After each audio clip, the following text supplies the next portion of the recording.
Good evening बच्चों। हम लोग क्लास 9th की पॉलिटिकल साइंस फॉलो कर रहे हैं। चैप्टर नंबर 4 है वर्किंग ऑफ इंस्टीट्यूशन। बच्चों, आज का जो टॉपिक है जिस पर हम लोग बात करेंगे वो आपकी स्क्रीन पे दिखाई दे रहा है। 2 हाउसेज ऑफ पार्लियामेंट। पार्लियामेंट की बात हो रही थी। पिछले वीडियो में ये बात हुई कि पार्लियामेंट हमारे लिए क्या करता है, उसका क्या नीड, मतलब हमें क्यों इसकी ज़रूरत है। और हमने 4 इम्पॉर्टेंट पॉइंट्स पार्लियामेंट के बारे में पढ़े।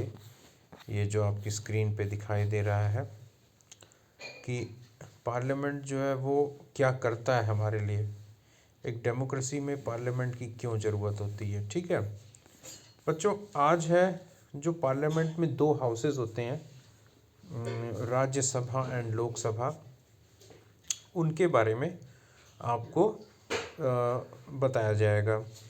चलो बच्चों, लाइन बाय लाइन हम लोग पढ़ते हैं इस चैप्टर को, इस हेडिंग को। 2 houses of parliament. Since parliament plays a central role in modern democracies, most large countries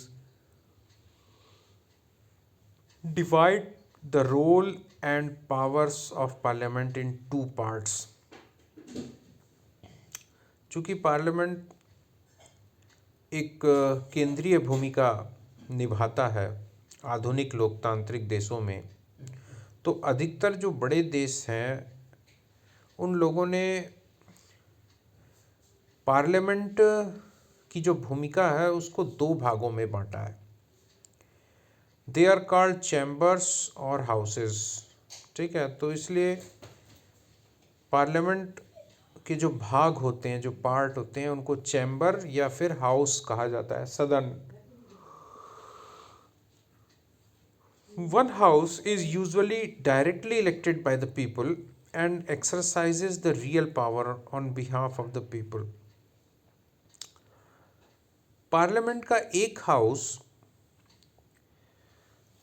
प्रत्यक्ष तौर पे चुने गए जनप्रतिनिधियों के द्वारा बनाया जाता है, जिनके पास वास्तविक शक्तियां होती हैं, जो कि लोगों के लिए सीधे तौर पे जिम्मेदार होते हैं और सीधे तौर पे वो लोगों के लिए काम करते हैं, उनसे जुड़ी नीतियां बनाते हैं या प्रशासन में हिस्सेदार बनते हैं। मतलब सीधे जो आम नागरिक हैं वो उनको चुनते हैं। The second house is usually elected indirectly and perform some special function. और जो दूसरा सदन है, दूसरा हाउस है, उसके जो प्रतिनिधि हैं बच्चों, वो अप्रत्यक्ष तौर पे चुने गए होते हैं। यानी जनता ने किसी को चुना और जिन लोगों को जनता ने चुना वे लोग इस हाउस के मेंबर्स को चुनते हैं।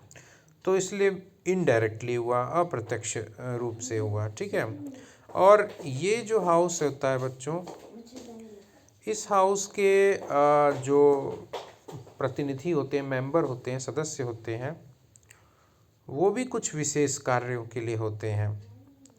The most common work for the second house is to look after the interest of various states, regions और federal units।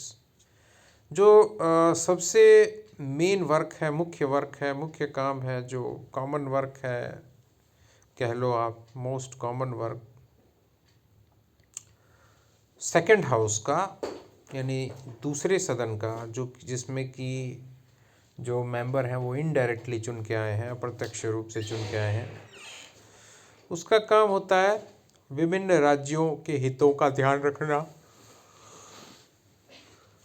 क्षेत्रों का ध्यान रखना, या जितनी भी फेडरल यूनिट्स हैं, संघीय इकाइयां हैं, जो भी संघीय इकाइयां हैं।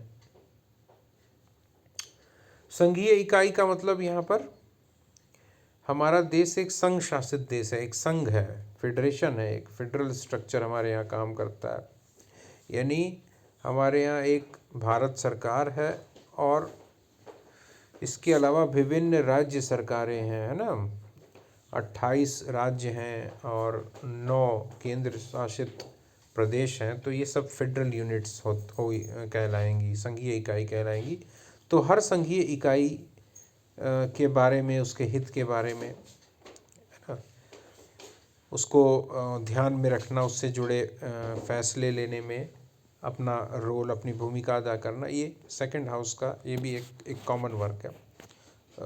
आपका जो फर्स्ट हाउस जिसको कि हम लोग बोलते हैं, जिसमें कि डायरेक्टली मेंबर चुने जाते हैं, उनका भी यही काम होता है बच्चों। In our country, parliament consists of two houses. The two houses are known as the Council of States, it means Rajya Sabha, and the House of the People, Lok Sabha. बच्चों, आपको अच्छी तरह से पता है कि हमारे देश में पार्लियामेंट 2 सदनों में बटा हुआ है, और ये जो 2 सदन हैं उनमें एक जो है राज्यसभा कहलाता है और दूसरा Lok Sabha. The President of India is a part of Parliament, although she is not a member of either house. बच्चों, भारत के जो राष्ट्रपति हैं वो भी संसद के एक अभिन्न अंग हैं, एक पार्ट हैं, एक हिस्से हैं। हालांकि वो इन दोनों हाउस में, दोनों सदनों में, यानी लोकसभा और राज्यसभा दोनों में से किसी के भी सदस्य वो नहीं होते, फिर भी वो संसद के एक बहुत ही महत्वपूर्ण अंग माने जाते हैं और होते हैं। That is why all laws made in the houses come into force only after they receive the assent of the president. इसीलिए संसद के सदनों में जो भी कानून बनते हैं वो तभी लागू होंगे जब तक कि उन्हें राष्ट्रपति की मंजूरी न मिल जाए। You have read about the Indian Parliament in earlier classes from the chapter 3. You know how Lok Sabha elections take place. Let us recall some key differences between the composition of these two houses of Parliament. ठीक है, आप लोगों ने पिछली class में या पिछले एक जो चैप्टर है, चैप्टर नंबर 3 में आपने पढ़ा कि किस तरह से लोकसभा के चुनाव होते हैं। ठीक है, पार्लियामेंट के बारे में आपने पिछले क्लासेस में, क्लास 8 में ज़रूर पढ़ा होगा। पार्लियामेंट में जो 2 हाउसेस होते हैं उसके मेंबर्स किस तरह से चुने जाते हैं, कौन चुनता है, जो उनके जो मेंबर्स होते हैं वो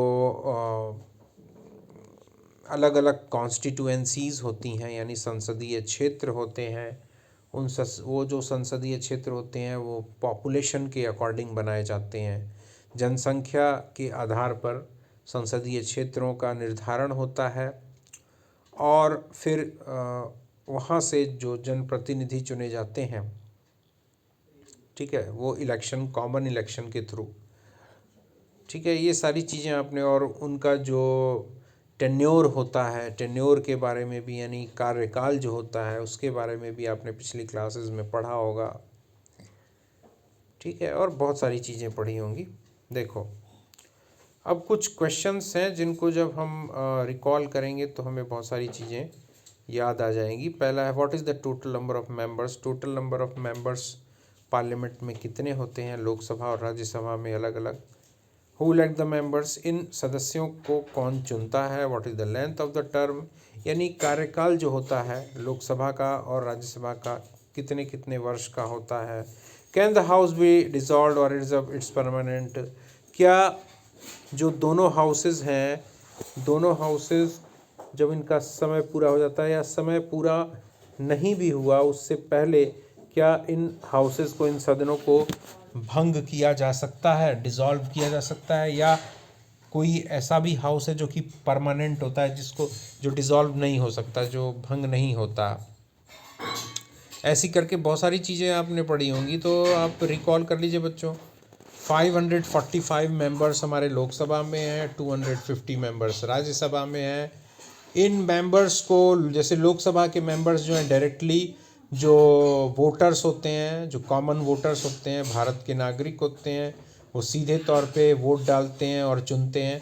लेकिन राज्यसभा के मेंबर्स को members of legislative assembly and में लेजिस्लेटिव काउंसिल जो है ना, जो आपके एमएलएज, जो एमएलएज होते हैं वो चुनते हैं राज्यसभा के मेंबर्स को, यानी वो इनडायरेक्टली चुने जाते हैं। ठीक है। इसके अलावा जो लोकसभा का टेन्योर है वो 5 इयर्स है, लेकिन राज्यसभा का कोई टेन्योर नहीं होता है। राज्यसभा एक परमानेंट हाउस होता है। ठीक है। और इसमें वही बताया गया आपको। ठीक है। अब आते हैं बच्चों, which of the two houses is more powerful. ये भी थोड़ा बहुत आपने पढ़ा होगा। ठीक है। It might appear that the Rajya Sabha is more powerful for some time, it is called the upper chamber and the Lok Sabha the lower chamber, but this does not mean that Rajya Sabha is more powerful than Lok Sabha. This is just an old style of speaking and not the language used in our constitution. बच्चों आपने सुना होगा कि राज्यसभा को upper house बोला जाता है और लोकसभा को लोअर हाउस बोला जाता है। तो अगर हम लोग कंपैरिजन करें दोनों हाउसेस का, दोनों सदनों का, तो आप किसको मानेंगे कि कौन ज़्यादा शक्तिशाली है? राज्यसभा को भले ही आम तौर पे, हालांकि हमारे संविधान में ऐसा कुछ लिखा नहीं है, आम तौर पे लोग राज्यसभा को अपर हाउस या अपर चैम्बर बोलते हैं, लेकिन उसका मतलब ये नहीं है कि वो ज़्यादा शक्तिशाली है।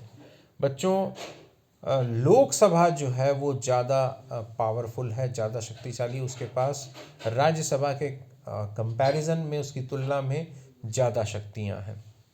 ठीक है। लोकसभा जिसके की सदस्य सीधे तौर पे, प्रत्यक्ष तौर पे आम नागरिकों द्वारा चुने जाते हैं। ठीक है। Our constitution does give the Rajya Sabha some special powers over the states, but on most matters the Lok Sabha exercises supreme power. हमारा संविधान कुछ खास मुद्दों पर या राज्यों से जुड़े कुछ मामलों पर राज्यसभा को कुछ विशेष शक्तियां देता है, लेकिन अधिकतर मामले में लोकसभा के पास सर्वोच्च शक्तियां होती हैं, यानी ज़्यादा शक्तियां होती हैं। लोकसभा लगभग हर मामले में ज़्यादा शक्तिशाली होता है। नंबर 1, कैसे? Any ordinary law needs to be passed by both the houses, but if there is a difference between the two houses the final decision is taken in a joint session in which members of both the houses sit together. Because of the larger number of members the view of the Lok Sabha is likely to prevail in such a meeting. कोई अगर साधारण सा कानून है तो उसे अगर कानून बनना है तो दोनों हाउसेस, दोनों सदनों की मंजूरी आवश्यक होती है। लेकिन यदि किसी मुद्दे पर, किसी कानून में बनाने में के मुद्दे पर यदि दोनों हाउसेस में डिफरेंस हो गया, यानी एक हाउस ने मंजूरी दे दी, यानी एक हाउस ने पास कर दिया उस बिल को, दूसरे हाउस ने उस बिल को पास नहीं किया, तो जो फाइनल डिसीज़न अगर उस कानून से रिलेटेड अगर हमको फाइनल डिसीज़न लेना है तो हम क्या करवाएंगे? फिर एक जॉइंट सेशन करवाएंगे, यानी लोकसभा और राज्यसभा दोनों को मिला करके हम एक सेशन कराएंगे जिसमें मिला करके पूरे जितने भी सदस्य हैं लोकसभा और राज्यसभा के, दो है ना, तो कंबाइंडली हम उनका व्यू जानेंगे कि भाई आप इस लॉ के, इस कानून के पक्ष में हैं या विपक्ष में। तो चूंकि बच्चों लोकसभा के सदस्यों की संख्या ज़्यादा होती है, कहाँ 545 और कहाँ राज्यसभा के सिर्फ 250, तो अब आप खुद सोच लीजिए कि लोकसभा का जो व्यू है, उसका जो विचार है वही माना जाएगा, क्योंकि सदस्य ज़्यादा लोकसभा के हैं, इसलिए लोकसभा इस मामले में ज़्यादा शक्तिशाली हुई। ठीक है। सेकेंड है, Lok Sabha exercises more powers in money matters. Once the Lok Sabha passes the budget of the government or any other money related law, the Rajya Sabha can not reject it. पैसे रुपए के मामले में, धन के मामले में, वित्त जिसको बोलते हैं, लोकसभा की शक्तियाँ ज़्यादा होती हैं राज्यसभा की तुलना में। एक बार लोकसभा में जो बिल पास हो गया बजट से रिलेटेड या कोई मनी बिल पास हो गया तो राज्यसभा उसको रिजेक्ट नहीं कर सकती, राज्यसभा उसको नकार नहीं सकती, है ना। The Rajya Sabha can only delay it by 14 days और suggest changes in it. Rajya Sabha अधिक से अधिक ये कर सकती है कि वो 14 दिन तक उस बिल को लटकाए रख सकती है, डिले कर सकती है, लेट कर सकती है, या वो सुझाव दे सकती है राज्यसभा कि भाई इसमें कुछ आप थोड़ा बहुत सुधार कर लीजिए।